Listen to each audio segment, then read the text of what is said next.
Good evening, everybody, and once again, welcome to a hands-on session.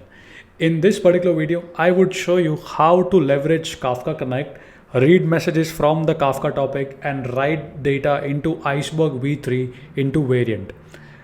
This particular PR was just merged into the Iceberg main yesterday, so I am here to demonstrate on how you can leverage Kafka Connect and write semi-structured data directly into your Iceberg variant fields. So without any wasting any further time, let's rock and roll. All right, so it's lab time. So let's get started with some amazing labs. All right, I'm gonna share my screen. So this is a project repository, and you'll see a bunch of folders here. Don't worry, I'll navigate you on this lab. So in the scripts, you see init.shell. So what this will do is this will clone the Iceberg repository, and then on the main, it's gonna basically do a build process. After building, it's gonna copy all the jar file. So all of the building and compiling step, this particular shell file is gonna take care of it. So step one in the project, just say init.shell, and this will take anywhere between about 5 to 7 minutes. So I will pause the video right here, because again it's gonna clone the entire Iceberg repository, download Maven, and then again gonna build a jar file. So it will take some time. So I paused the video right here. As you can see, finally this is complete. It took a while. Again, it's a build process, right? There's nothing much we can do. So after this step, what you will see is in the Kafka Connect, you will see these two folders popping up. This is where you will have all your jar files for your Kafka Connect, okay? So step one, go ahead and do this, okay? Now the next step is we need to spin up the stack, the Kafka Connect and all of that, right? So I have a Docker compose here that will make your life easy, of course.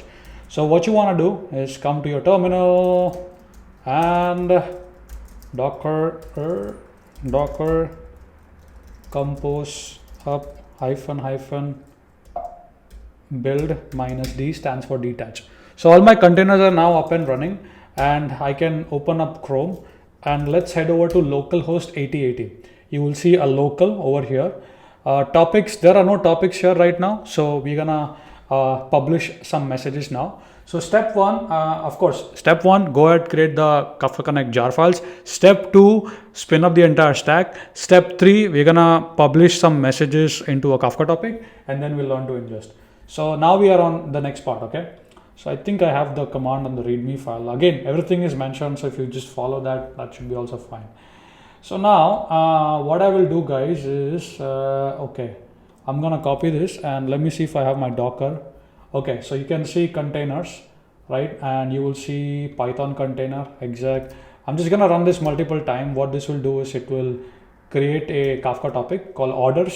I'll show you what that looks like. So I'll just publish some more messages. That's good enough for me now, and I will refresh here. Okay, you can see orders, right? And if I go to messages, if I open up one of the message, you will see a complex attribute, right? Event variant. Again, this is a column. The goal is it has some nested data, you can see arrays and structs and all of that, right? So again, we have that, right? Now so now you're done with step 3. Step 4 is we need to create the Iceberg Sink connector, okay? And again, you can do all of this locally with me, okay? Okay. So here, connectors, register sync. Okay, simple, right? Connector class ordered.apache.iceberg.connect.iceberg sync connector. Okay. Topic, we are going to listen to the order topic. Then the Iceberg table. Iceberg table is going to be default.orders, right? One very, very important note. We need to create this particular table with the variant schema, right? That is something we need to do. So I'm gonna show you before you execute the sync, okay? So let me go to here, Spark. Okay, so you can see this Python file, right? This will create an Iceberg V3 table. You can see the variant.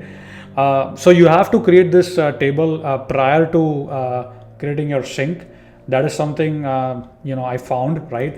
So what I'm gonna do is I'm gonna first run this particular PySpark job. This will create an empty Iceberg table with the schema variant. So let me do that in this project repository. And sure enough, my table has been created. So here you can see I have an empty table, metadata. I don't have a data folder yet. Okay. Now let's go back to our Iceberg Sink. So default.orders, this particular table already exists. This is a warehouse path. Again, locally I'm doing, so works fine. And these are like very basic configuration that I'm using. So for example, the key converter, I'm using the JSON converter because I have JSON messages. If you have Avro messages, you can use Avro converter, again depending upon what you have, right? Now to register this sink, it is relatively super easy. Script register.sink.shell. And see, listen, I tried to make it easy. I want to make labs easy. Right. So if I do now register sink, hey, it's registered, right? So your sink is ready. Now let me see if I'm on a nodes. So now you can do this particular command to see the status. So let me show you that. You can do a call command, connectors, Iceberg Sink connector status, JQ. This will print the response. Oops. You can see the connector is in the running state, right? You can also verify that. You can go to consumer. You can see this connect Iceberg Sink. That's a consumer that we have. And then here you can see it's gonna start consuming messages from there, right? Now if I go back to my local directory, you can see I do not have the data folder populated yet. So what I'm gonna do, I'm gonna publish some more messages here. Let me copy that command, Python, this one. Just publishing some more messages here. And again, at this point, my Kafka Connect should start reading data and writing data to my Iceberg Sink. So let me just do a status again. So yeah, everything looks to be running over here. So at this point, I'm just gonna be a little patient, So you can see the data files have started coming in slowly, right? You can see the metadata and the data files in the Iceberg. Now what I'll try to do is I'll try to query this data locally, of course using Spark. So let me create a Spark session and let me do a count star. This should show me some data points over here in general. You can see 430 records, and now I can leverage variant get. Again, this is the same variant field, and then I can use the path and the expected data type. That's how variant get function works. And if I were to execute this command, I can see order ID, vkind, v_user ID, vadd. These are variant field, and now you have successfully learned following thing. You basically learned how to leverage the Kafka Connect with the new variant. The only one thing that I said, you have to create the Iceberg table first. So the schema has to exist, and then you can start your Kafka Connect Iceberg Sink connector, right? So in this video, to summarize, part 1, we basically created your jar files. Part 2, we spin up the Docker container. Step 3, basically we created the Kafka topic by going inside the Docker container and running a script. After that, we registered the sink connector, and then 5th, we using Jupyter Notebook, we try to query that particular data. Thank you so very much for watching the video. I am gonna do more videos on this topic as I of course get time. I plan to do multi-sync fan-out pattern with this. So for multi-tenant data, right, you have one Kafka topic, let's say tenants, right? And for each tenant, you want a separate Iceberg table. You can absolutely do that. I will show you custom SMTs, how to write that. All of that I'm gonna show you in the next videos. So I hope you enjoyed. The complete guide will be there on my GitHub section, or probably like Medium blog. At least I expect you guys to like and subscribe to the channel. With that being said, keep smiling, keep programming, and I'll see you in the next video.